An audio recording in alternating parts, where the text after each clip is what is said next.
Met Opera Global Summer Campers. Can you believe our luck today? Friends, I am freaking out. Can you believe what is up? Hi, everyone. Hi. Oh my gosh, I see everyone here. I think you're about as excited for our special guest as I am today. Oh my gosh, friends, if you are meeting me for the first time, if you just wandered in from the lonely roads of another place on the YouTube or Facebook or wherever, and you're like, what is this? Opera? Yes, please. Hi. This is the Met Opera Global Summer Camp. Welcome. You are here for Craft Corner Tuesday. Thank you for joining us. My name is Camp Counselor Dan. For those of you just joining me, my pronouns are he, him. I'm a white male with silvery black hair. I've got a signature mustache, greenish brown eyes. I'm wearing my very favorite, always worn, Voices Rise Met Opera t-shirt. The screen behind me is a white flat wall. There is a photograph. You can see the the rear end of an elephant, I guess. And then behind me is a big chunky mirror. And I'm so thrilled to invite our very, very special guest, a fan favorite of the Met Opera Campers. But first, let's introduce him with a little clip. Check out Anthony Roth Costanzo in his starring role as Akhenaten.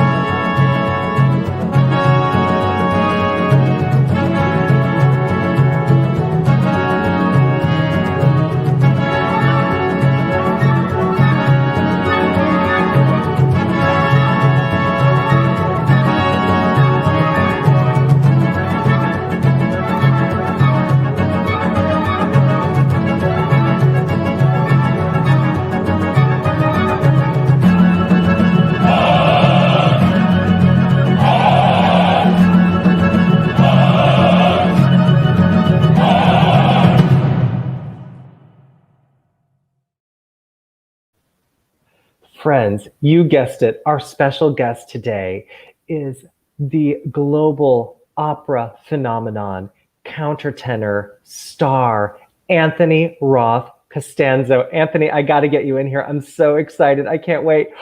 Hi, friend.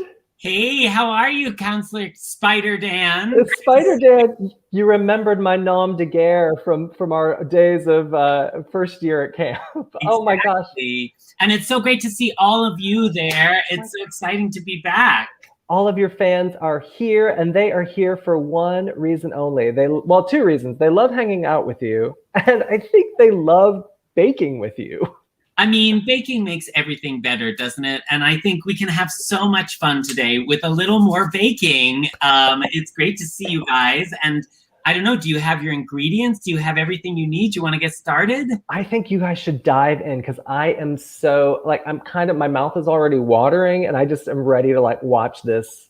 Okay, unfold. Well, I was thinking, what can we bake that would be fun and it wouldn't be too tricky? But I think we're going to take our level up one. And so one thing to remember is I'm baking in real time with you. But if you get behind what I'm doing, don't worry, because the video stays up and you can do it all at your own pace. And just, we'll all get there somehow. Baking is fun. It should be fun. So don't get too nervous about it. But I was thinking, what could we do? And I remembered this production of the Barbiere of Seville that you guys have been watching. And you know how there's like a big wheelbarrow of oranges? And I was thinking about those oranges of Seville. The city of Seville is known for its oranges. And I was like, well, what if we baked something that looked kind of like an orange? And that made me think of cake pops. Have you guys ever had cake pops? Little pieces of cake. And how are they made? Well, it's actually so fun. Get ready to get your hands dirty, but it's really, really fun. So we're gonna make some cake pops that look kind of like Seville oranges, but I'm gonna give you your own different ways to do it, and then you can take your own artistic interpretation of these Seville oranges. So that are cake pops. And we'll talk a little bit about singing too as we go along. But first things first, let's preheat our ovens to 350 degrees. Anthony, I'm going to get out of your way and let you do what you do so well. I'll see you at the end, friend. Have fun, everybody. I'll see you at the end. I might pop in for a joke o'clock if there's time. Oh, please do. Okay. There definitely will be time. Bye. Okay, so 350 degrees if you're in Fahrenheit. If you're in Celsius, I think it's like 180, but someone can correct me if I'm wrong. So preheat your oven. It's getting ready. And the next thing we're gonna do is I have a little foil baking pan. And please, any questions you have, whether they're about the baking or Akhenaten, just send them through. So I have one of these, but if you have a regular baking sheet, that's great too. And if you have parchment paper, so parchment paper is this special kind of baking paper. I like to use that because it just makes cleanup and everything easier. And also, we're gonna break the cake up into pieces that we bake, so we don't have to worry about it like, you know, not sticking exactly and all that. So don't worry too much. But if you don't have parchment paper, the other thing you can do is use cooking spray. If you have a cooking spray that just kind of sprays on some oil, or if you don't have cooking spray, take your vegetable oil, pour a little on and rub it. So the first thing we're gonna do is we're gonna take our parchment paper, and all I'm gonna do is put it loosely in here so that it's covering things. And then that's ready to go. Okay, are you ready to make the cake? The great thing about this cake recipe is that it's all in one bowl. So get yourself a big bowl. And the next thing we're gonna do is measure out some different ingredients here. Now I have regular all-purpose flour, and what I'm gonna do first is measure 3 cups. Now, here's a little trick that I learned about measuring flour if you want it to come out really well, because baking, as some of you guys know, it can be, you know, a kind of exact science. So if I get a cup measure like this, see how there's all that extra flour, and I don't want too much. So then what I can do, hold on, I'm gonna adjust the camera the whole time we're here. Then what I can do is take this knife, just like a butter knife, and I can scrape the top of it so that it's called leveling it off. Look how nice and perfect that is. That's a true cup of flour. So we're gonna put in 3 cups of flour, and some of you, if you're fancy, have scales and you can weigh the flour and all of that, but here's 1, 2, 3. Okay, so I'm getting all my flour in here, except I can't get it all in the cup. Fantastic. Okay, so now I've got one more level off, and that's my 3 cups of flour. Perfect. Now, the next thing we're gonna do is add our sugar. So you can use regular granulated sugar. I happen to have this organic cane sugar. So we're gonna do 1 3/4 cups. Now, the way that I like to measure that is to go 1 cup into here like this, and then I have this 1/4 cup measure here. So what I'm gonna do is 3/4 cup measure. That's 1, 2, 3/4 cup measures. There it is. Okay, so you've got this is what we call our dry ingredients that we're putting in the bowl here. So I have my sugar and I have my flour. The next thing we need is baking powder. Now, do you guys know what baking powder does? It helps things rise. And that's what it is, like a magical potion that you put in and it makes everything rise together. So we're gonna have 1½ teaspoons. I don't actually have a teaspoon measure. Right now, I'm in this house with these kind of beamed ceilings, and I'm in Santa Fe, New Mexico, because I'm doing an opera in Santa Fe. It's a brand new opera. It was written right now, and I get to play the lead role in this amazing opera at this opera company that's outdoors, which makes it very COVID friendly in these times that we're living, and it's fantastic. So that's why I'm not in my own home. And I don't have a teaspoon measure, but I have one of these small spoons. And I can approximate that a teaspoon is about one of these spoons full of baking powder. So I go 1 and then 1½ teaspoons. of baking powder. So I'll put in another half one of these spoons. There you go. And then what we want to do is about a teaspoon of salt. If you have salt, I have this regular salt that I use. And you may be thinking it's weird to put salt in something sweet like cake, but actually the salt makes it taste even better. It brings the sweetness out. It gives it more richness and complexity. So we're going to add our salt in, and that's all of our dry ingredients. That's pretty easy, right? So I'm going to take a little whisk. And now what I'm going to do is I have them all here, but they're not incorporated. So I want to incorporate them by whisking it together, kind of like this.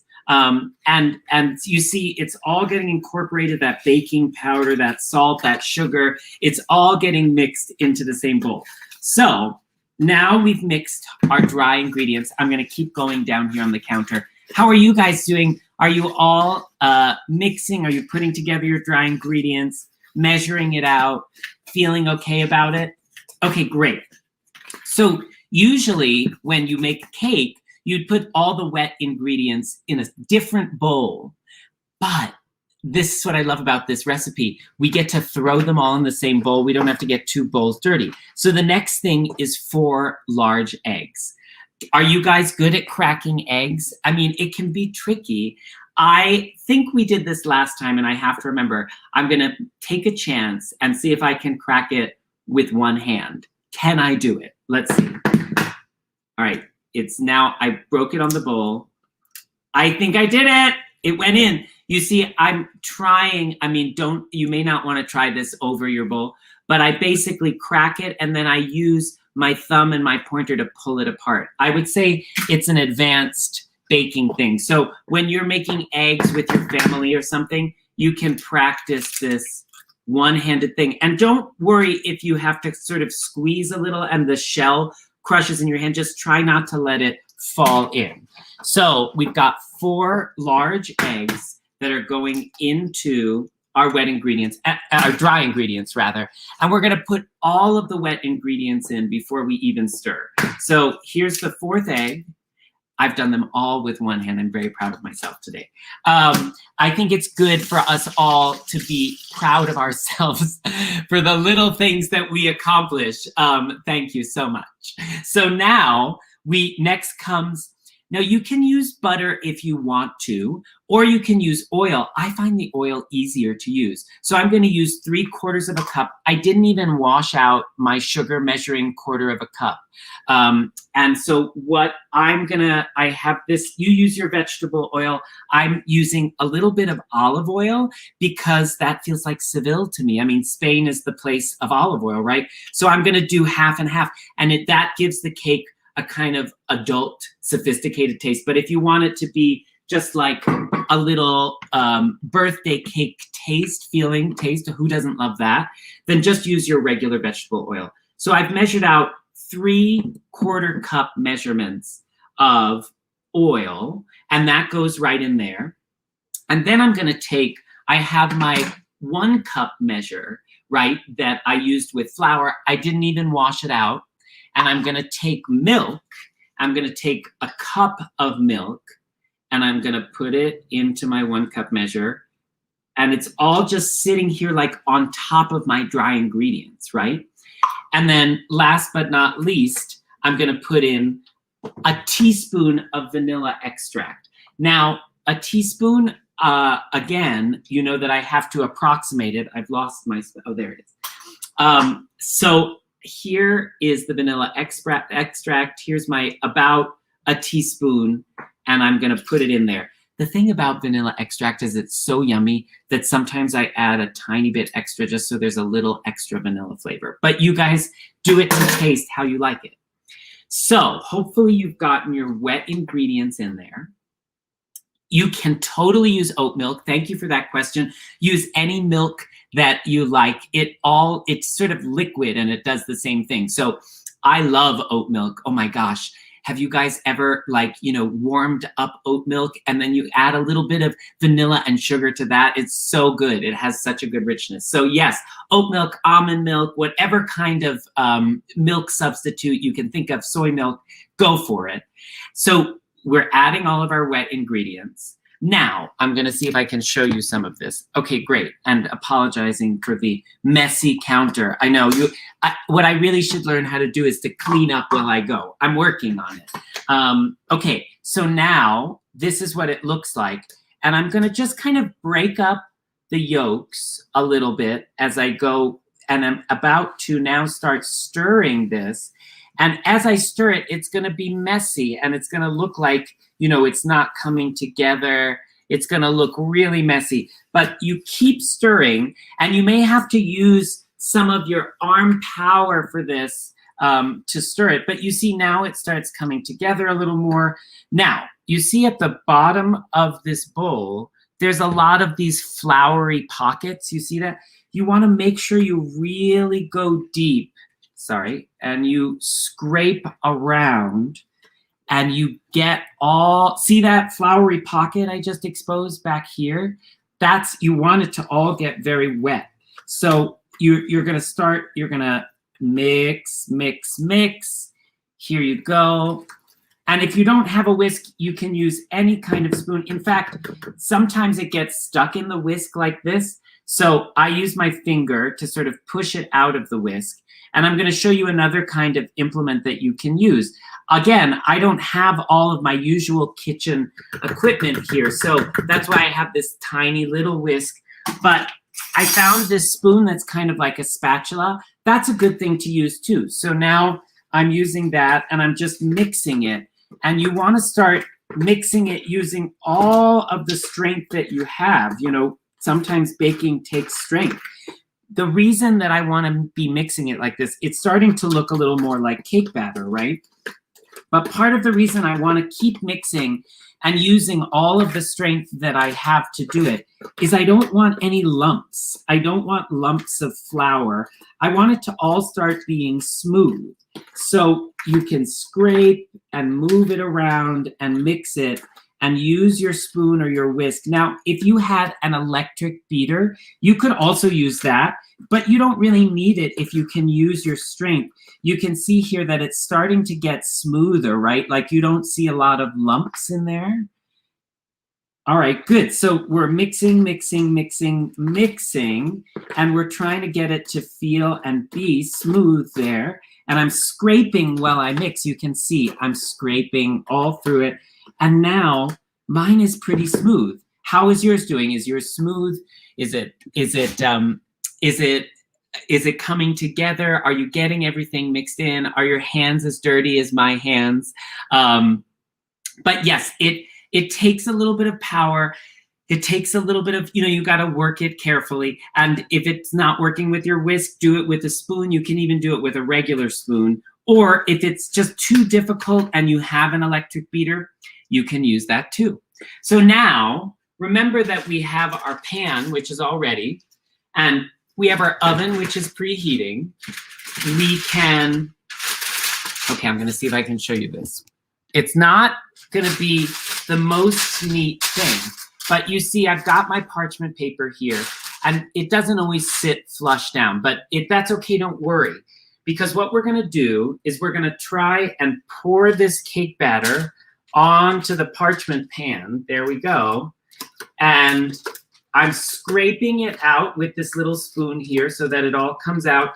And I'm trying to spread it a little bit around just because that'll make everything easier when we get it out.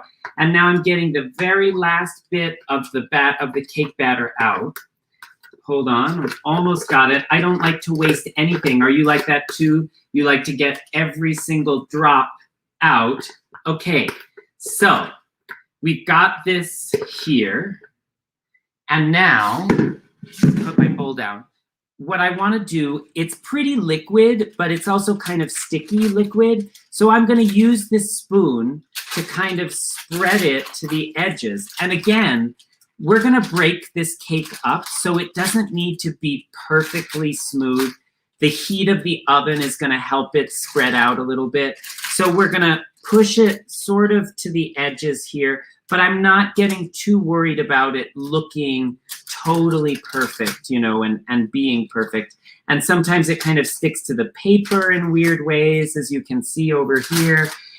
don't worry about it, because the parchment paper means that it's not going to stick, and it doesn't have to have perfect edges and look good, because again, in order to make the cake pops, we have to break it all up.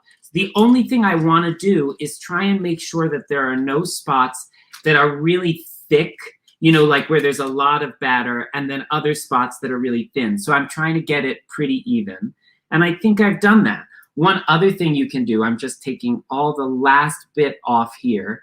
I hope you guys washed your hands. I know I did, and I'm going to keep washing them so that they don't get dirty. So what you're going to do now is that you have this cake in its pan.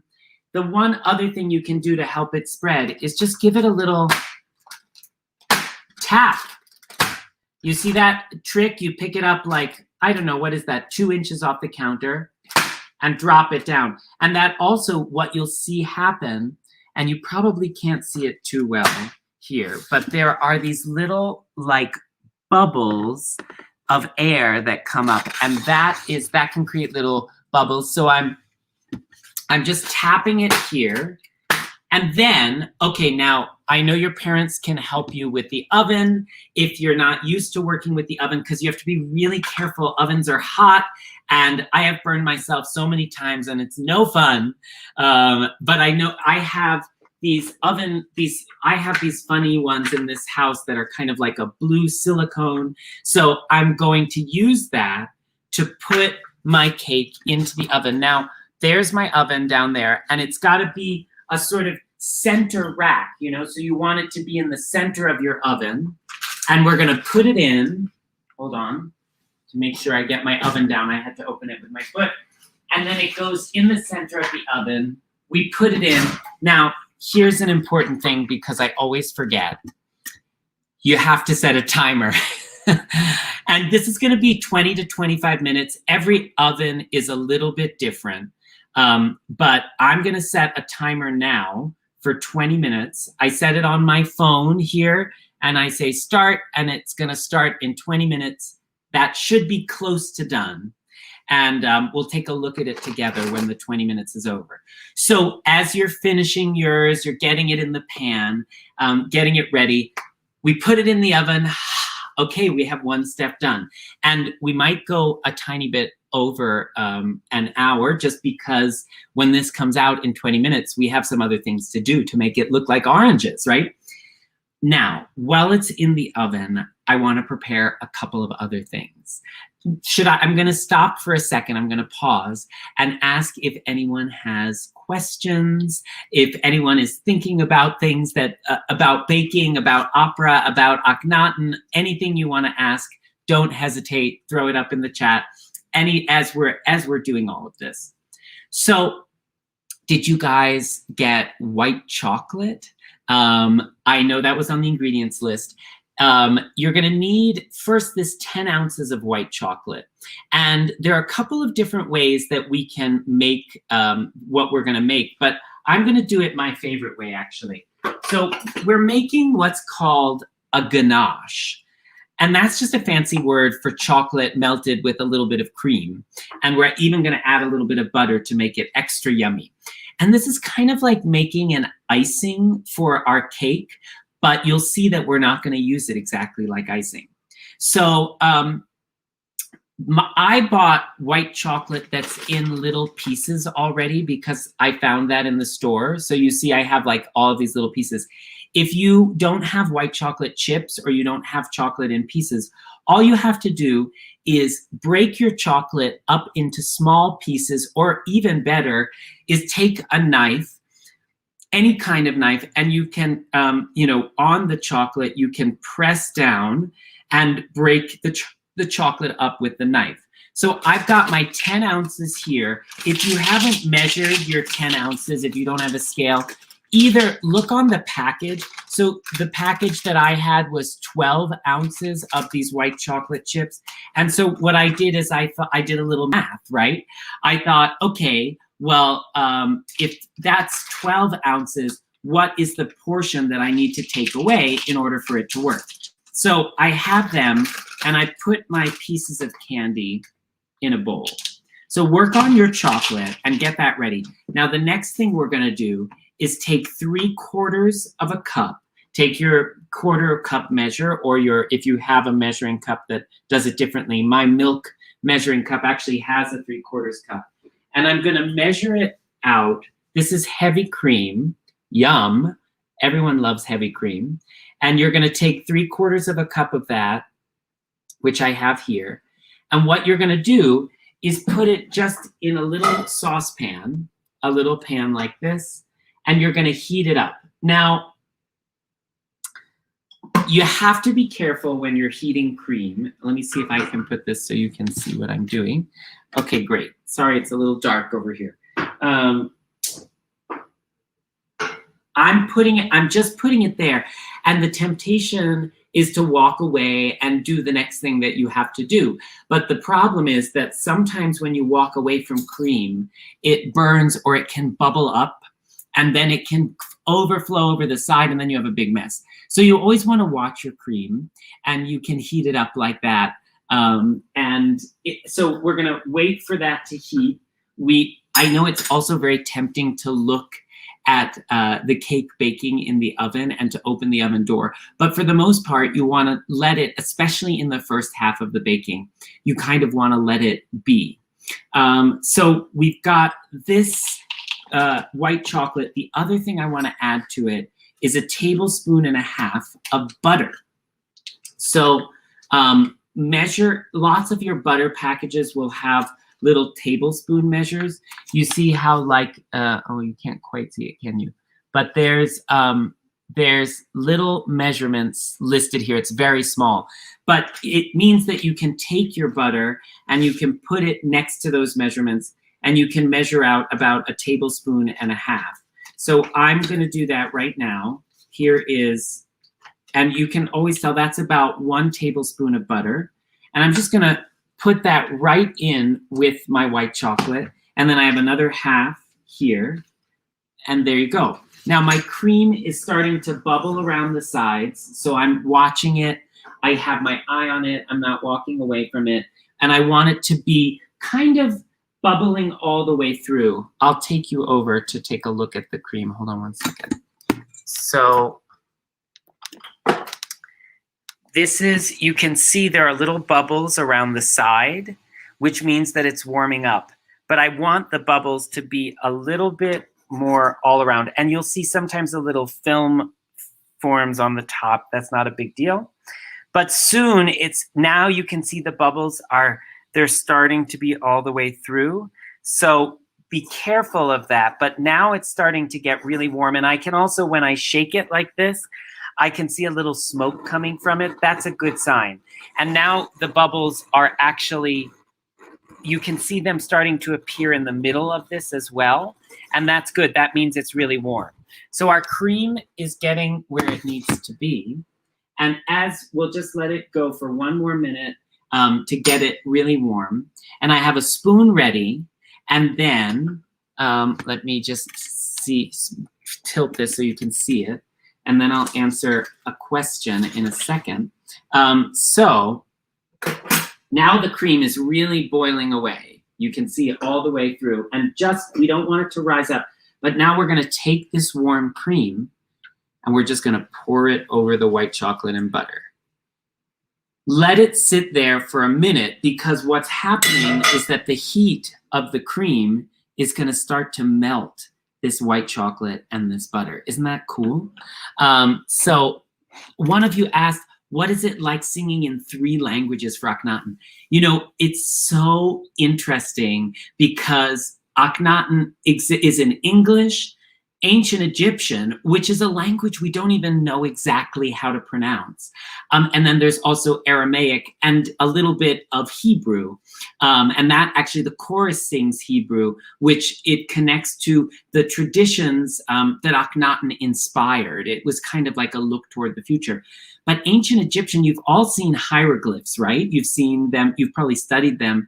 And we have an idea of what different letters mean, but they actually wrote their language with no vowels. So Akhenaten, you'll see it spelled different ways. Like if you Google Akhenaten, sometimes it's Akhenaten, but the E and the A and the E, those are all things that were added by Egyptologists because it's what they think the vowels were, and therefore the pronunciation is kind of a guess. So imagine doing that with all of the words. I didn't know exactly how to pronounce any of it and what it meant. So I went to an Egyptologist. I spoke to two, actually. Shalom Goldman, who's an amazing Egyptologist and religion scholar, and he actually helped write the libretto, the words of Akhenaten. And I talked to him about how he decided on the language, how he would pronounce it, what it meant. And then there was another Egyptologist, and that's Egyptologist is just someone who studies Egypt, and his name was Richard Parkinson, and he's at Oxford. And I went all the way to London and then to Oxford to meet with Richard and to talk to him about what Akhenaten, what the pronunciation was, what the story was about, and all of that. It's actually, when you know so much about what you're doing, I think it creates a richer, more exciting experience. Even if you're watching it and you don't know I studied that, you can see in the way that all of us do the role and that I did the role and people on stage, you can see this kind of interest and excitement and engagement that the audience has. And that comes from me having more material to work with. So doing your homework and your research is something that is so important. I do it all the time for everything I do because it makes it so much more meaningful, so much more beautiful, so much richer. So thank you for that question. Now, I want to show you, this has just been sitting here, but it should, yeah, look at that. So it's going to start to melt. If I just mix it, you're still seeing pieces of white chocolate, but now it's beginning to melt. And now I'm going to start mixing it faster and faster. And what we're going to get is this fabulous, smooth, white chocolate and a little bit of butter. I mean, what's wrong with that, right? That looks so good. And it's still a little lumpy now, but if you keep mixing it, the heat should help to melt everything down. So I'm mixing that all together. We're almost there. You know, the other thing you could do with this if you wanted to, and I might even do it in a minute, is if you have a microwave, you can put it in the microwave just to help the final bit of melting that has to happen. If you keep mixing it, it should get really smooth, but you want it to not have really any lumps. You want it to be pretty well mixed. How is yours going? I hope it's going okay. And this is just something that we need in order to make the cake pops work. Mine is getting smoother and smoother. You can see there's not a lot of lumps. If yours is a little thicker or a little thinner, again, don't worry about it too much because it's going to be mixed in, you'll see, with cake. So it's going to be fun. So this is, I'm just putting my finger in. It's just warm to the touch. You can see that it's kind of like if my finger were a strawberry dipped in chocolate, you know, that would be good. No problem with tasting that. Yum. So now we've got what's called a kind of ganache. And hopefully yours is melted and good. If not, you can take your bowl. If you have a glass bowl or a metal bowl, you could put it over a pot of water that had just been boiling and you turned it off. And if it can sit there, like if I have this water here, and if this bowl were heat proof, then I could put it like that, and that could help me melt it as well if you don't have a microwave. Or if you're in a microwave safe bowl, you can just stick it in the microwave and melt it for, I would say, you know, do it 10 or 20 seconds at a time. I wouldn't do it more than that because sometimes you can burn it or something like that.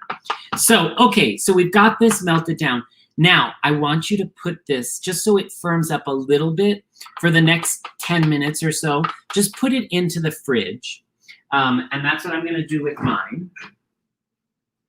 Okay, great. So that's in the fridge. I've got, I mean, I don't know how much you do, 7 minutes left on the timer.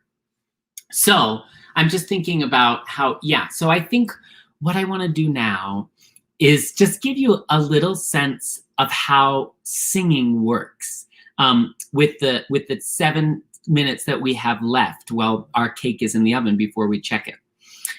So do you know what actually happens when you sing? I find this so fascinating. First, singing begins with breath, right? And I'm going to take you on a little journey of what's going on inside when you're making sound, because I think it's so beautiful that singing is it's a human instrument, right? So the first thing you do is you breathe in and the air travels down and into your lungs. It fills up your lungs, which go all the way from your back into your front. And lots of people talk about the diaphragm. Well, that's just a muscle here. And what happens is that it kind of gets out of the way for the air to come in and help you expand. So as you breathe in, you have all that air ready in the tank, as it were. And then what happens is it travels up again, but you're controlling how it travels up because you're sending it through your vocal cords, and your vocal cords are right in here. Now, your vocal cords are actually not strings. They're pieces of skin, and they kind of, imagine that my hand is a piece of skin. They come together like this, so I'm always trying to figure out, there you go. So they sit in your throat like this, but I'm showing you this thing. They come together like this. And when they come together, your body is sending air up through those vocal cords, those pieces of skin. So it's going like, and as the cords come together, when they're apart, it doesn't make any sound because the air is just blowing through. But when you have a piece of grass and you hold that between your thumbs and you blow like that and it vibrates and you can get it to make a sound. I don't know if any of you have ever done that, but what's happening is as they come together, the air is making them vibrate. Now, if I had no head, which would be very sad if I had no head, but imagine that you just took my head off here and you were listening to the sound that came from the air blowing between the vocal cords, it would be like a kazoo, like just a little buzz sound coming out of my throat. That's not the voice. And this is what's amazing to me. That buzz sound travels up into your face and your head, right? And the sound can go through all those places and it bounces off the bones and the cavities in your head. And so what that means is that as it's bouncing around, it's taking on shape and color and sound, and that's what we recognize as voice. So when we're singing opera, we have to be really thoughtful about how we shape our mouth. So you guys can do this fun little exercise if you want. One space that has a lot of extra space is up in the back of our throat behind that little soft piece of skin at the back of our throat. Do you know how you can lift that up? Well, think of the very beginning of a yawn. You guys can even see it back there. Right? Kind of gross, but kind of fun. You're lifting up that soft piece of skin. And another way to do that that's not quite as extreme is imagine that you're smelling beautiful roses. It's lifting up the soft palate. Now, when you lift up the back of your throat like that, the buzzing that's happening from this vibration travels up and it goes in there. So I'm going to give you a little demonstration because I know you'll enjoy it. If I don't lift it up, then what I get is something like this. Ah! It's not a very pretty sound. It's not a very operatic sound. But if I breathe and lift that space, smell those roses, then what I can get is ah! Do you hear the difference there? So it's the soft palate, exactly. You're lifting it up a little. You never want to send your sound in that direction. You want to keep it, beautifully balanced from the front to the back. But we always, and that's the yawn that they're talking about. But one mistake that a lot of singers make is that you don't want it to sound like this. Because then it's like you're singing into that space. I like to think of it as a bow and arrow, right? You open the spaces, pulling back the bow, but the sound is the arrow that comes forward. So you go, ah, and that's why we have to think carefully as singers about how we match the vowels, because as I'm saying, the spaces that we create, ah, e, o, u, they're all different spaces. And we don't want it, in order to be beautiful singing, we don't want it to be separate. We don't want it to be, ah, e, o. We want it to be,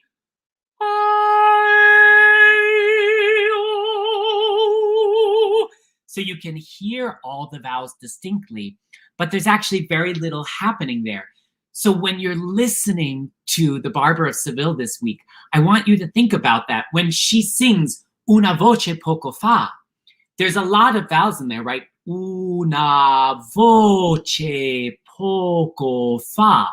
Now, if those were all really separate, the resonance, the spaces in our head and the vibration is going to be bouncing in all directions. And it would be like, una voce poco fa.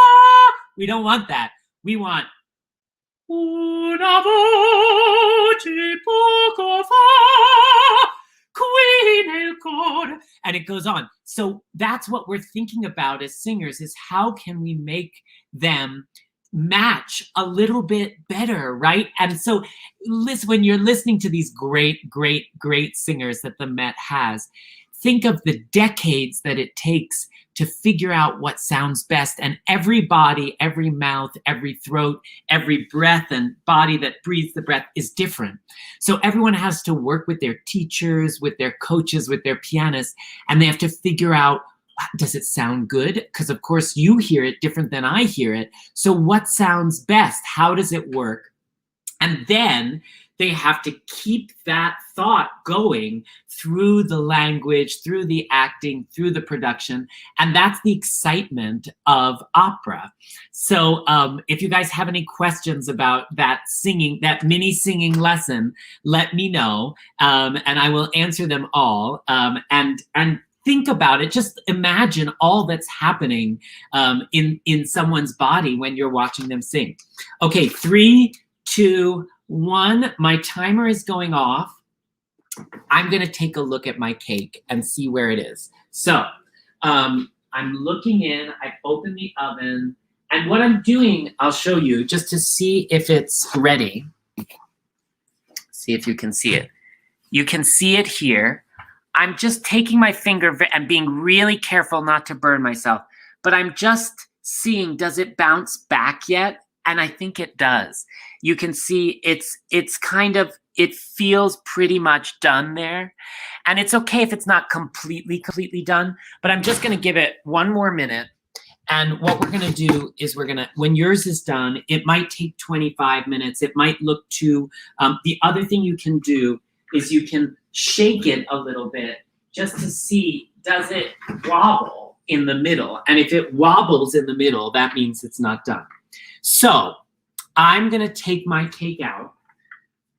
First, I'm going to shut my oven. Doesn't hurt. And then I've got my, I'm going to be really careful, because often the place you burn yourself is that you put your hand in and it touches the rack above, or it touches the side of the oven and you get burnt. So you have to be really careful and go slowly. And I'm going to take out my cake and look at that. We've got a whole cake. Isn't that cool? And it's not very dark. It's kind of light colored, and that's okay. And I'm going to put it on the top of the stove. I closed the oven door with my foot. Don't tell anyone. And I'm going to put it on the top of the stove here. Great.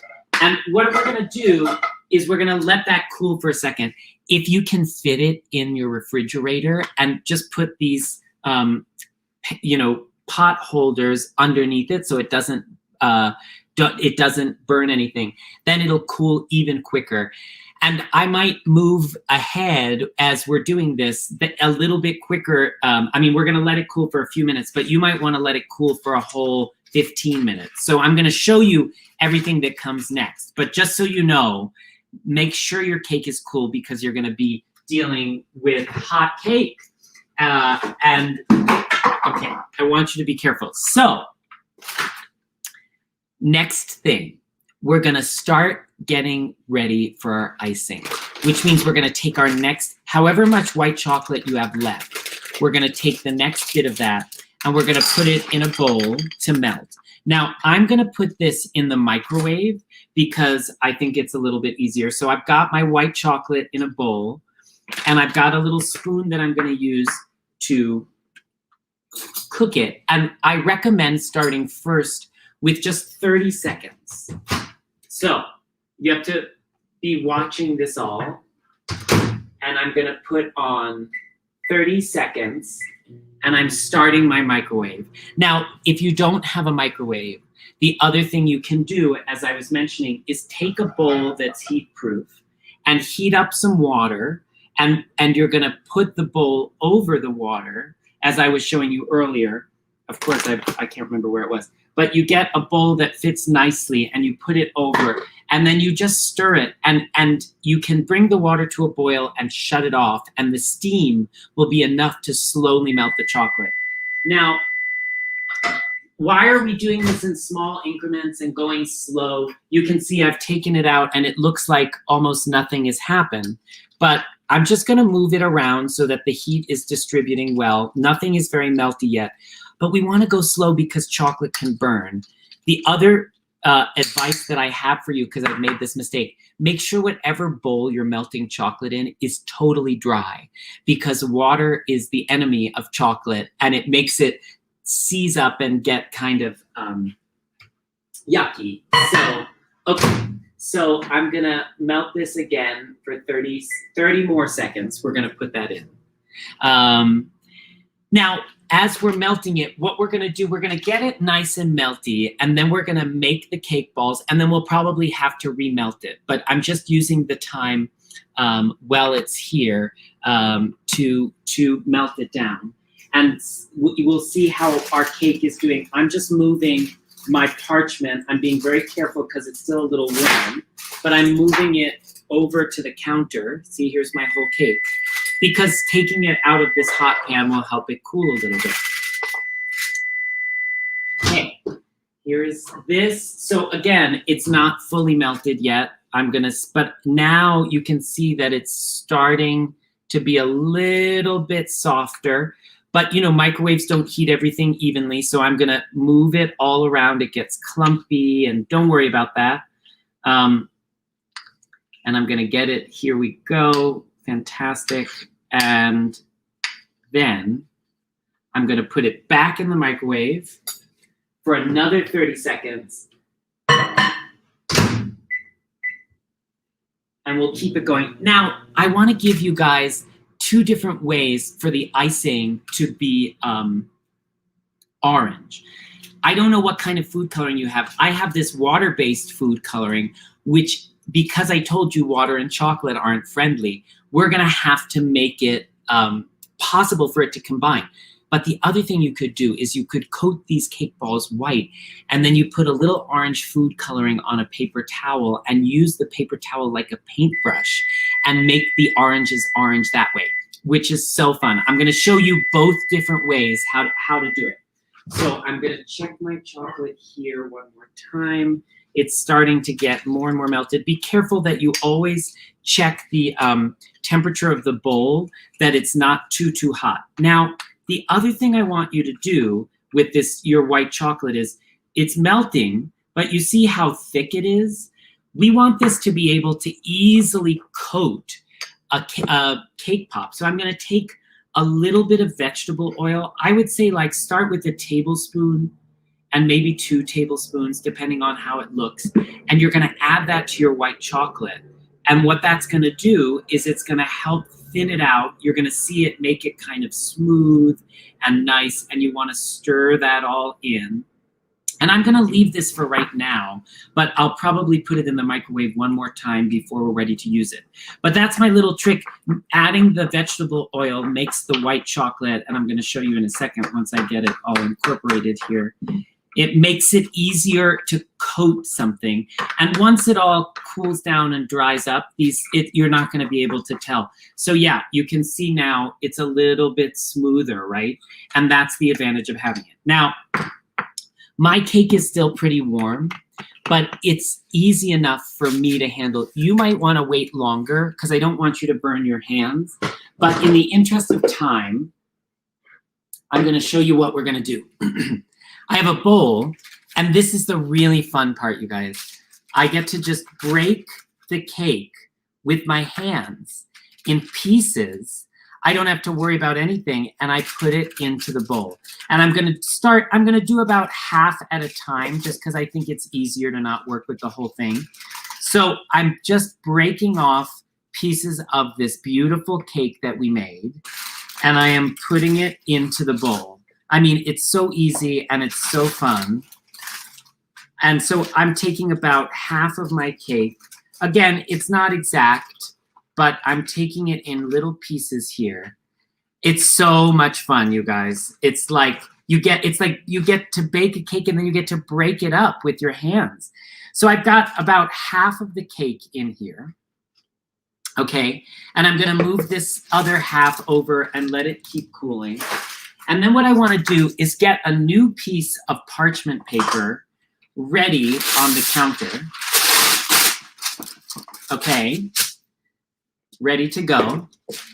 Have you got it? Okay, and then let's go get our ganache out of the fridge, okay?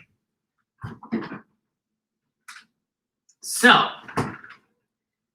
this is still pretty much the same texture. It hasn't hardened up too much, so don't worry about it. But you can see that it's this beautiful, thick ganache. And I'm going to eyeball it, but I'm going to take about half of this ganache, and I'm going to put it in, can you believe this? Into the cake. It's like putting the icing for the cake in. Now, here's the really fun part. Are you ready? You get to take your hands, and it's going to get messy, but you have to mix it and squeeze it all into the cake. And you're going to see it's going to start to feel like Play-Doh. It's so soft. It's so smooth. And what you want to see is that it's starting to come together. Like if I squeeze it, you see what the texture of it is? Isn't this wild? Did you know this is how cake pops were made? Isn't it so much fun? Okay, so then what I'm gonna have, once I mix that all in with my hands, and again, please be careful if your cake is hot still. If it's too hot, let it cool. Mine is fine, and my ganache has helped to cool it down. So now what I'm gonna do is I'm gonna take a little bit of this cake mixture, and you can make these balls whatever size you want. I'm gonna show you a few different kinds because you probably don't wanna make them full orange size. But hold on one second. Let's see if I can do that without getting my computer. Okay, so you can see my hands are really nice and dirty. So I just took about a clementine size, and you can see it's pretty messy. The first thing you wanna do, if I just started rolling it, it falls apart, which is no good. So first what I want to do is kind of compress it down.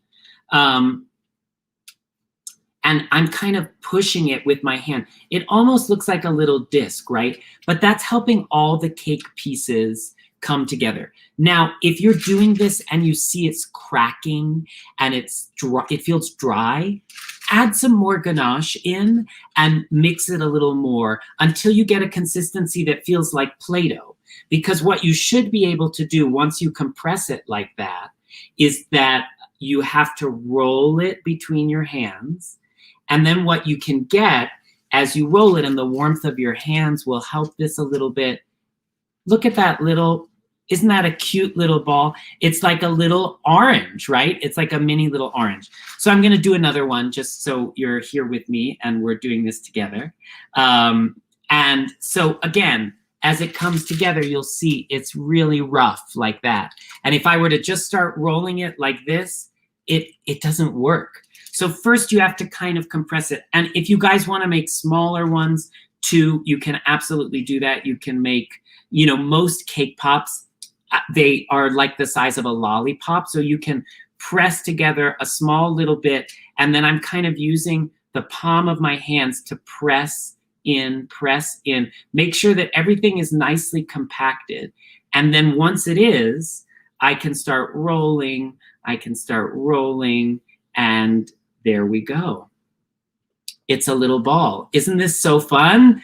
I'm so glad you're having fun. This is like, you know, the best, most therapeutic thing you can do. And it also somehow kind of makes me feel like, did you ever see the Bugs Bunny cartoon of the Barber of Seville, where he's kind of massaging all different creams and the heads of Elmer Fudd? I think it's very funny. So it kind of makes me feel like that. So I have different sizes here. You can make whatever size you like. They can all be different sizes. Oranges come in all different shapes and sizes, right? And I'll do one more here. I'm just pushing it together. Remember to compact it down. It's okay if it flattens into a disc for a second. And then you're rolling, you're making a little ball. And so all of a sudden, we've gone from a piece of cake like this into a perfect ball like this. And the icing is incorporated into it, which makes it so great. So I've got a couple of different balls here. I made a few ones earlier. You can let them cool if you want, like this.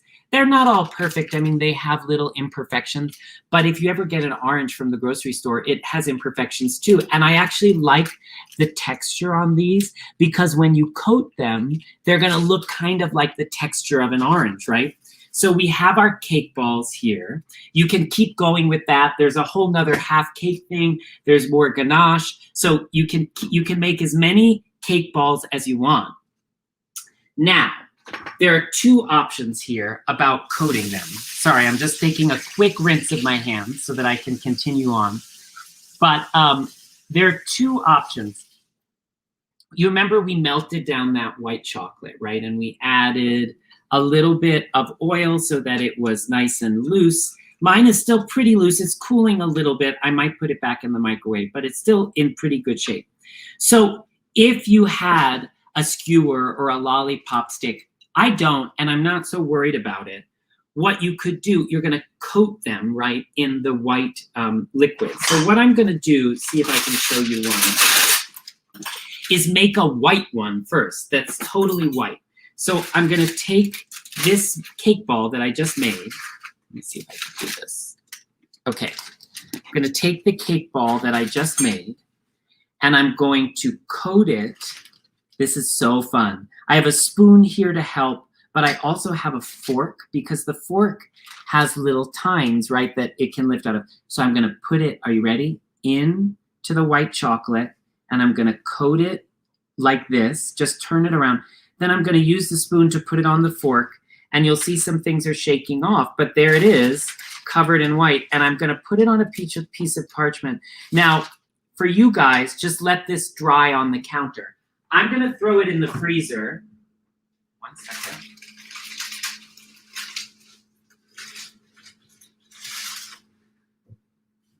I'm gonna throw it in the freezer so that it's ready for us to look at later. Now I wanna show you, that's one option, which is to, and I love to give you options, so because you guys are so creative. I loved all the cookies when we made cookies for Hansel and Gretel, the window pane cookies. That was so much fun, and I loved seeing all the photos of you. So please send in photos of whatever you make, even if it comes out terribly. I wanna see you baking. It really made me so happy to see all of you baking along. And for those of you who weren't there last year, I'm glad we get to do some more new things, and send in photos, because we love to see you. Post them, tag us. I will see them, I will like them. I can't wait. So I was telling you about the food coloring being water and chocolate not working well together. Well, there's some solutions that we have to this.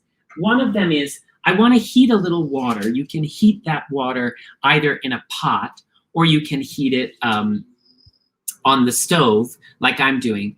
And what we're gonna do once it gets warm enough is we're going to put this little tube of food coloring into the warm water. Now, you don't want it to be boiling, because then what's going to happen is that it's going to melt the plastic of your tube. But as long as it's just warm, you know what I mean? And it's going to warm up the food coloring, which is going to help the chocolate not to seize. Now, when I say chocolate seizes, that's what happens when you put water in chocolate. And this might be too tricky, and that's why I have the white version for you. But, okay. So I'm heating this water for a minute. The other thing is I want to get a little bowl ready. I have a little bowl here with a spoon. And I want to take my vegetable oil, and I want to take about a tablespoon, and again, you can eyeball this, it doesn't have to be exact, of vegetable oil, and put it in the bowl. So what we're going to do here, and this is like a secret baker's hack, as they say, a solution to the problem of having water-based food coloring and chocolate. If you can buy oil-based food coloring or powdered food coloring, then that will help it not be so bad. But yes, so you're going to take I now have my water warm. So I'm just going to put this in, and I'm going to make sure that it gets to a kind of warm temperature. At home, you might want to let that sit for, 5 minutes or something, just to make sure it stays warm. Again, please be careful not to burn yourself. But I just have my warm water here, and I have my food coloring, and I'm just kind of swirling it around to get the food coloring warm. Now, once yours gets really warm and you feel like it's warmed through a little bit, why are we making food coloring warm, you might ask? Because the chocolate has been melted, and if we add something really cold to it, it's going to make it harden in a way that we don't want. So I've made my food coloring warm. You're going to do yours for longer than I will. But then what we're going to do is take the food coloring, and remember that little bit of oil we have? I'm going to add, I would say, maybe 10 drops of food coloring. And what you have to do is you have to really mix it really vigorously. And what you're going to see, I don't know if you can see this or not. You see how there are like little dots in here that have orange, and you can sort of see them up along the side of the bowl, how there's like oil with dots in it. We want those little dots, which is the food coloring, to be as small as possible, because essentially the dots are the water in the oil. And so water and oil don't mix, they separate. But if we mix them so that it's almost like they're emulsified, which means the oil droplets and the water droplets come together, we have a better chance of it not seizing up the food coloring. So now I have this little mixture, and I'm going to take some of my melted white chocolate, not all of it, because sometimes it doesn't work, and I'm going to mix it in to what I just did with the food coloring, and let's see if this works. Oh my gosh, you guys, I think it's going to work. I think it's going to work. It might seize up a little. You might have to add a little extra oil or a little extra chocolate and get it to be looser. And if it might seize up too much. And if it does, see, mine has kind of done that. It's kind of, and you can either add more hot chocolate to it, or you can just use this as a kind of icing, and you can take it with a knife, for example, and spread it, and you can have a rougher orange. So I think this is also really fun. You can spread, instead of dipping, onto your cake pop, and you can have this, if your chocolate turns like mine did, into a harder substance. And that's part of the trickiness. You can just sort of spread it over, and then you can have these fun sort of cake pops like that. Or if you work really hard at getting your chocolate to the right texture with the, you can melt it a little more, you can, and sometimes the melting doesn't work, you can add a little more oil. But I like this idea of spreading it over, and eventually you'll get a kind of smooth cake-like orange. But the other thing that I want to show you that we can do is go back to, you saw how easy it was to coat the white one. Let me just check on it and see if it hardened. 1 second. It's almost there. But what I'm going to show you is some of the oranges that I made in advance.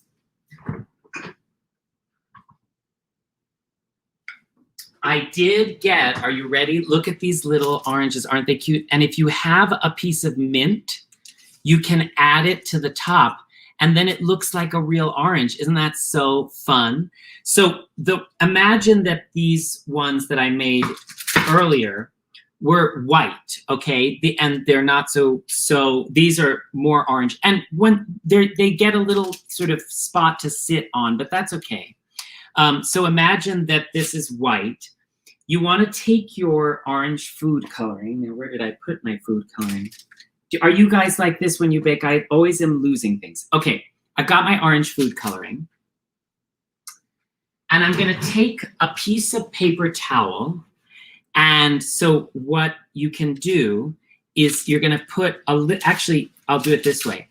Imagine that this is one of the white ones. I'm going to put a drop of the orange food coloring right on top there. You see it? And you can even use another drop later. Then you're going to take your paper towel. It's like a paintbrush. And you're just going to rub it in. And as you rub it in, what you will see is you see how that orange color is going all over it? This might be the easiest way, is to coat them white and then use this technique of rubbing in the food coloring to make it into a little cake pop that's like an orange like that. Now, you can put them in the fridge to dry, and once they've sort of dried in the fridge, I got some mint. I don't know what you guys have, because it looks to me like the little orange leaves, right? And so I'm going to take, let's see, I want to choose a fun piece here. I'll take this little piece like that, okay? And I'm going to take my cake pop, and where did it go? Oh, there it is. Okay, I'm going to take my cake pop, and I painted this one a little bit orange, right? And I'm going to make, wherever you want, it doesn't have to be right in the center, just a little hole. I can almost make like a little X in it with the knife. And I'm going to turn it a little. So you see there's like a little hole in there. And what that allows for is for me, because once the outside hardens, it gets harder to put it in. And then it allows me to put a little bit of mint in. And it looks like a little orange from Seville. Isn't that so fun? So I hope that you guys can figure out your best way. Again, you might want to use just the white candy coat so that it doesn't seize up. Like mine is all seized up now, and that's going to be tricky with the orange food coloring. I'm discovering as I go with you. But if it does get seized up, don't worry. You just paint it like a piece of cake. And then you put your orange in that, and you'll smooth it out all the way around like I did. And then you have these really amazing pieces of cake. Now, on all the cooking shows, they always cut into them, right? So I guess we should take a bite, right? Don't you think? I mean, I want to taste a piece of cake. So I'm going to take my little orange. Where is it? I'll take this perfect one.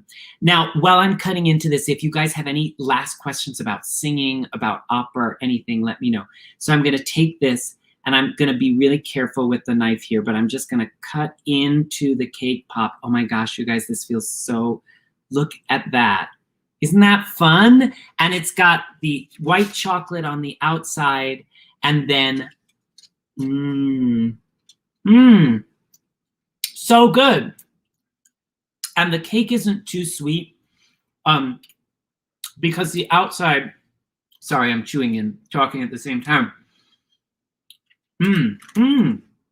The outside is sweet. So that's my trick for little orange cake pops.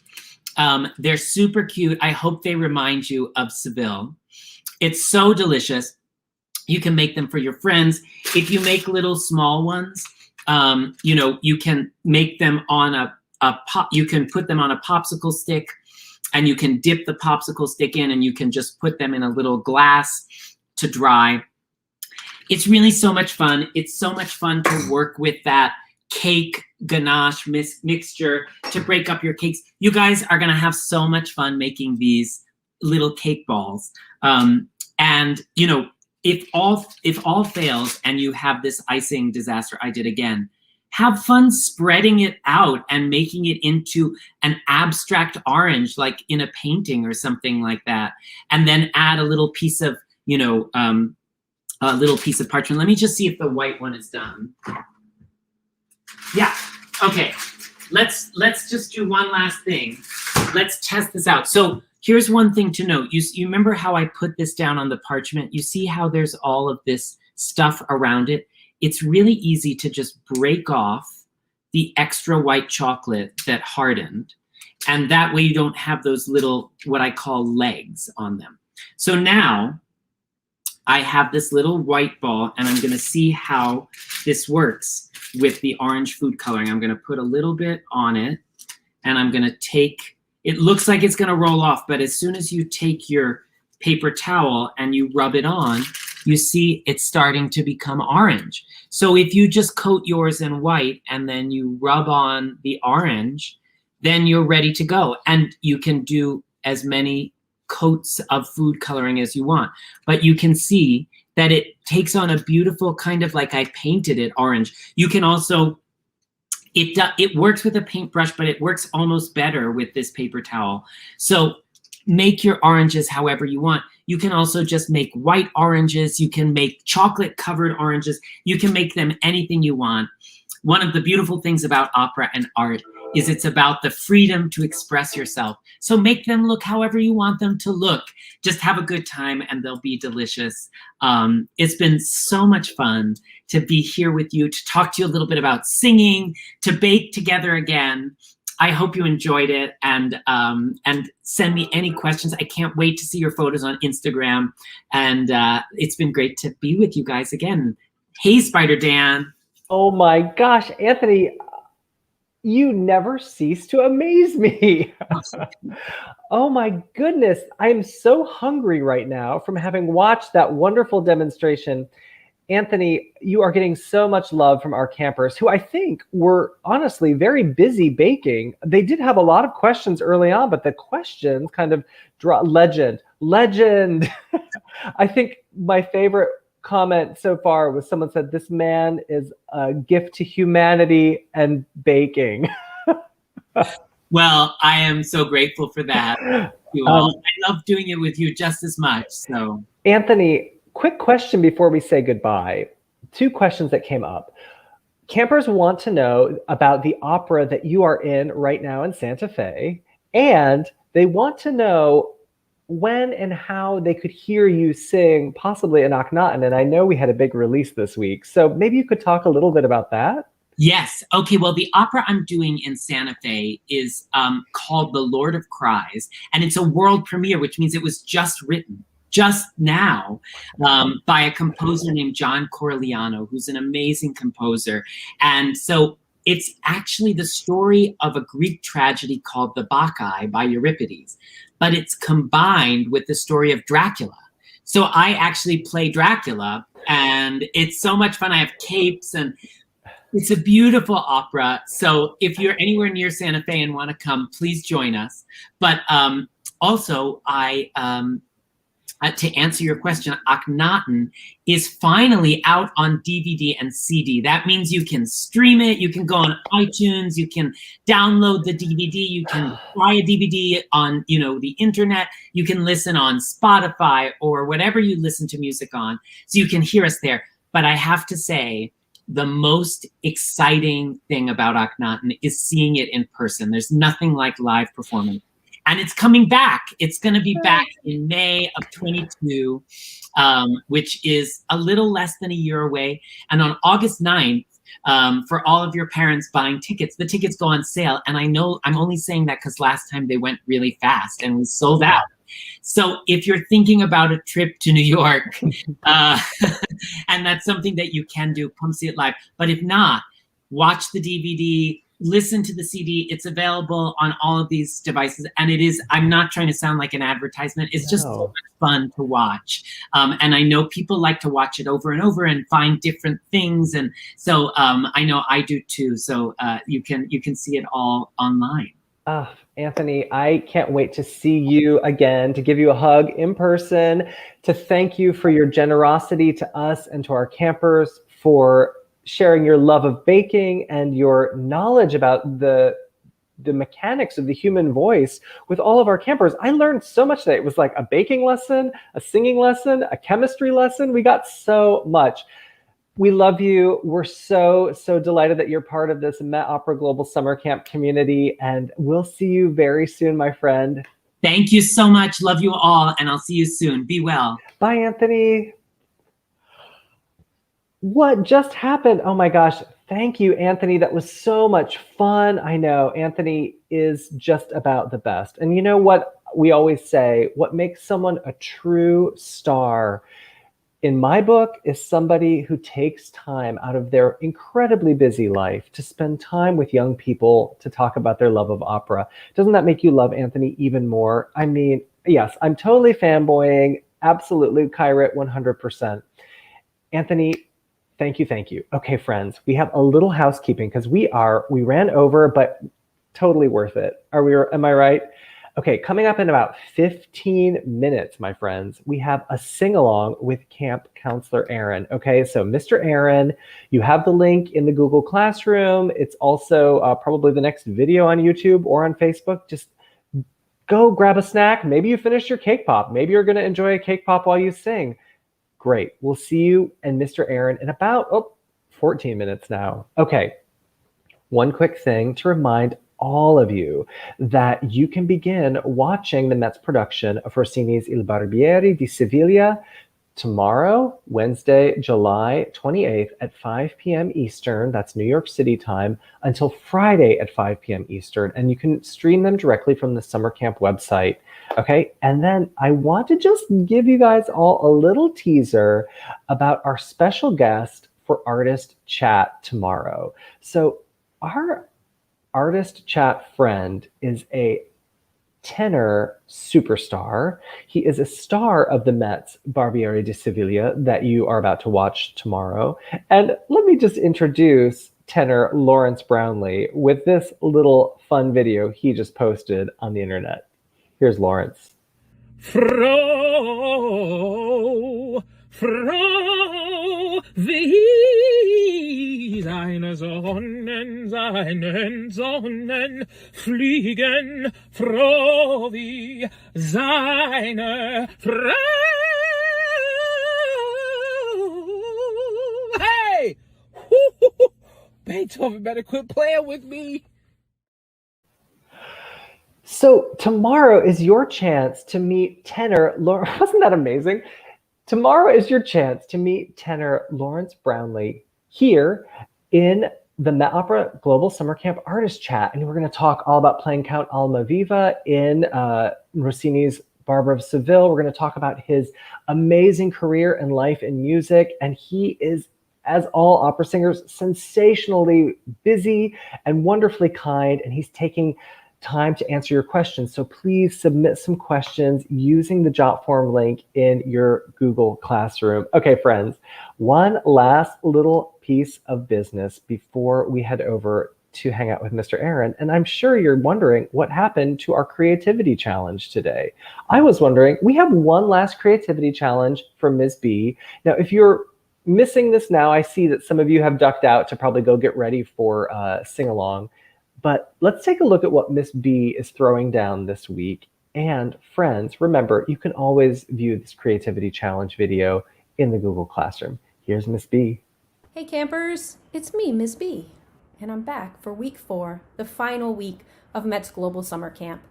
I am sad that it's over, but I've had the best time. I wanted to say before we get into this week how much I enjoyed seeing your responses to last week's challenge.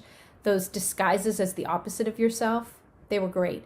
And I really love when you work with your family and do a collaboration, or when you give me a little peek into what your life is like.